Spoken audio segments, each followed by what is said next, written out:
મિત્રો, વિડીયોમાં આવતા નામ પાત્ર અને ઘટના ફક્ત કાલ્પનિક છે. તેનો કોઈ પણ વ્યક્તિ સાથે સંબંધ નથી. આ વિડીયો ફક્ત મનોરંજન માટે બનાવવામાં આવેલો છે. તો ચાલો વાર્તા શરૂ કરીએ. મારા લગ્ન થયા બાદ મારા પતિને એક સ્ત્રી પ્રત્યે ખોટી આકર્ષણ લાગણી થવા લાગી. તેના ચક્કરમાં તેણે લાખો રૂપિયાની મિલકત બગાડી નાખી અને અંતે માનસિક રીતે બીમાર થઈ ગયા. અને પછી તે ક્યાં ગયા તેનો કોઈ પત્તો ન મળ્યો. હું રસ્તા પર આવી ગઈ. રહેવાનું ઘર પણ તેમણે વેચી દીધું હતું, જેથી હું બેઘર થઈ ગઈ. ત્યારબાદ હું સુરત ગઈ અને સિલાઈ મશીન પર કામ કરવાનું શરૂ કર્યું. મેં ભાડે એક ઓરડો લીધો હતો. એકવાર હું એક યુવાનના ઘરે સાંજે રોકાઈ હતી. તે સમયે ત્યાં માત્ર હું, એ યુવાન અને તેની નાની દીકરી હતા. દીકરી સૂઈ ગઈ હતી. બહાર અંધારું છવાઈ ગયું હતું. મિત્રો, મારું નામ રેખા છે. હું એક નાનકડા ગામમાં રહેતી હતી. મારું ઘર માટીનું બનાવેલું હતું અને ઉપર છાપરું હતું. હું દેખાવમાં ખૂબ જ સુંદર હતી અને તે સમયે મારી ઉંમર માત્ર 25 વર્ષની હતી. હમણાં જ મારું ભણતર પૂરું થયું હતું અને મારા પરિવારજનો મારી માટે સારો સંબંધ શોધી રહ્યા હતા. ગયા વર્ષે મારા લગ્ન એક સારા ઘરમાં થયા.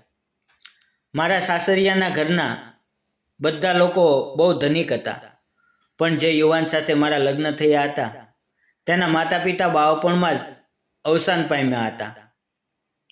તે એકલો જ રહેતો હતો. ઘરમાં ઘણી મિલકત અને મોંઘી ગાડીઓ હતી. મારા પતિનું નામ રુદ્ર હતું. લગ્ન પછી રુદ્ર મને ખૂબ પ્રેમ કરતા હતા, પણ અચાનક તેની જિંદગીમાં એક બીજી યુવતી આવી અને ત્યાર પછી તેનું વર્તન મારા પ્રત્યે બદલાઈ ગયું. તે મને અવગણવા લાગ્યો, ગુસ્સો કરતો અને મારામારી પણ કરતો. તેની પાસે પૈસા અને ગાડીઓ હોવાથી ઘણી છોકરીઓ તેની તરફ આકર્ષાતી હતી. તે દિવસભર તેમની સાથે ફરતો. હવે તે પોતાના કામ તરફથી પણ બેદરકાર થઈ ગયો. ધીમે ધીમે તેની બધી સંપત્તિ ખતમ થવા લાગી. ક્લબમાં જવું, પાર્ટીઓમાં પૈસા ઉડાડવા એ તેનો રોજનો શોખ બની ગયો. માત્ર એક જ વર્ષમાં તે સંપૂર્ણ રીતે બરબાદ થઈ ગયો. લાખોનો માલિક કંગાળ બની ગયો અને તેને પોતાને પણ ખબર ન પડી. આ બધાથી તે માનસિક રીતે તૂટી ગયો. દારૂ પીવા લાગ્યો અને અજીબ વર્તન કરતો. ગામમાં ભટકતો અને અસમંજસ વાતો કરતો. હું બધું સહન કરતી રહી અને સમજાવવાનો પ્રયત્ન કરતી રહી, પણ કોઈ ફરક પડ્યો નહીં. આખરે અમારે ઘર વેચવું પડ્યું. ગાડીઓ, જમીન, બંગલો બધું ગયું અને અમે રસ્તા પર આવી ગયા. તે પછી રુદ્ર ગામ છોડીને ક્યાંક ચાલ્યો ગયો. કોઈ કહે છે કે અકસ્માતમાં મોત થયું, કોઈ કહે જંગલમાં જઈને ગુમ થઈ ગયો. મને એ પણ ખબર નહોતી કે હું વિધવા છું કે નહીં. આ બધી વાતોથી હું માનસિક રીતે ખૂબ પીડાઈ રહી હતી. મારા ઘરના બધા પણ ચિંતિત થઈ ગયા. મેં નક્કી કર્યું કે હવે કંઈક કરવું પડશે. મેં માતા પિતાને કહ્યું કે હું સુરત જઈશ અને કામ કરીશ. તેણે પહેલાં ના પાડી. મેં કહ્યું કે હું તમારા ઉપર બોજ બનવા નથી માંગતી. પછી મારી જીદ સામે તેને હા કહેવી પડી. હું સુરત આવી ગઈ. ત્યાં મારી એક જૂની સહેલી રહેતી હતી અને તેણે મને કહ્યું હતું કે અહીંયા નવી મહિલાઓને સિલાઈનું કામ શીખવાડવામાં આવે છે.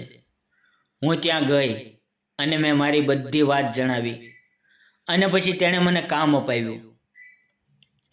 શરૂઆતમાં માત્ર બટન લગાવવા, પાઇપિંગ કરવું જેવા નાના કામ મળતા. પછી ધીમે ધીમે હું મશીન ચલાવવાનું શીખી ગઈ.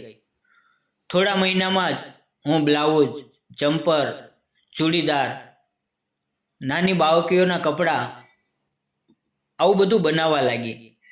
મેં ખૂબ જ મહેનત કરી અને કામ કર્યું. દિવસ રાત કામ કર્યું અને થોડા પૈસા બચાવીને પોતાનું સિલાઈ મશીન ખરીદી લીધું. હું ભાડાના નાના એવા ઓરડામાં રહીને આસપાસની મહિલાઓના કપડાં સીવવા લાગી. ધીમે ધીમે કામ વધતું ગયું. એક દિવસ એક યુવાન તેની 8 વર્ષની દીકરી સાથે મારા ઘરે આવ્યો.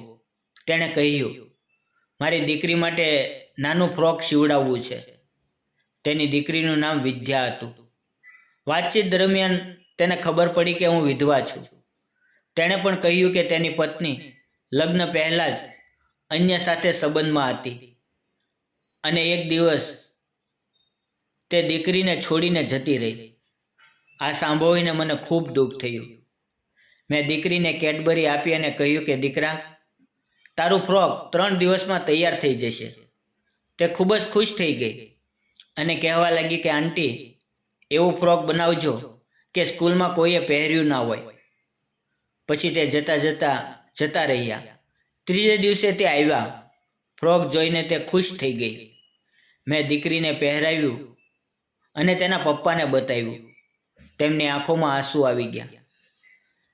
તેણે મને પૈસા આપવાનો પ્રયત્ન કર્યો પણ મેં ના પાડી. એક દિવસ હું શાકભાજી લેવા માટે બજારમાં ગઈ અને જ્યારે બજારમાંથી હું પાછી ફરી રહી હતી ત્યારે મને એક કારે પાછળથી ટક્કર મારી. હું બેભાન થઈ ગઈ. જ્યારે આંખ ખુલી ત્યારે હોસ્પિટલમાં હતી. મારી પાસે વિદ્યા અને તેના પિતા સંજય બેઠા હતા. મારા પગમાં ફ્રેક્ચર થયું હતું. તેમણે મારી સારવારની બધી વ્યવસ્થા કરી હતી. 2 દિવસ પછી હોસ્પિટલમાંથી છૂટા થયા ત્યારે તેમણે કહ્યું કે હું તેમના ઘરે રહી જાઉં જેથી તે મારી સંભાળ લઈ શકે. હું તેની સાથે તેના ઘરે રહી ગઈ. સંજય પોતે જ ખાવાનું બનાવતા, મને અને વિદ્યાને ખવડાવતા. ધીમે ધીમે મારી તબિયત સુધરતી ગઈ. સંજયના સહાયથી હું ચાલવા લાગી. ધીમે ધીમે અમારા દિલોમાં એકબીજા માટે લાગણી પેદા થવા લાગી. એક દિવસ મેં કહ્યું કે હવે હું મારા ઘરે પાછી જઈશ અને થોડા દિવસ પછી તમારું હોસ્પિટલનું બિલ ચૂકવી આપીશ. તેણે કહ્યું કે જેમ તમે મારી દીકરીના કપડાના પૈસા નહોતા લીધા તેમ હું પણ બિલ નહીં લઉં. મારી આંખોમાં આંસુ આવી ગયા. અમારો સમય સાથે પસાર થતો રહ્યો. વિદ્યા મને પોતાની માતા સમજીને લગાવ કરતી હતી. એક દિવસ મેં સંજયને પૂછ્યું કે જો હું વિદ્યાની માતા બની જાઉં તો? તે આશ્ચર્યચકિત થઈ ગયો અને ખુશીથી માની ગયા.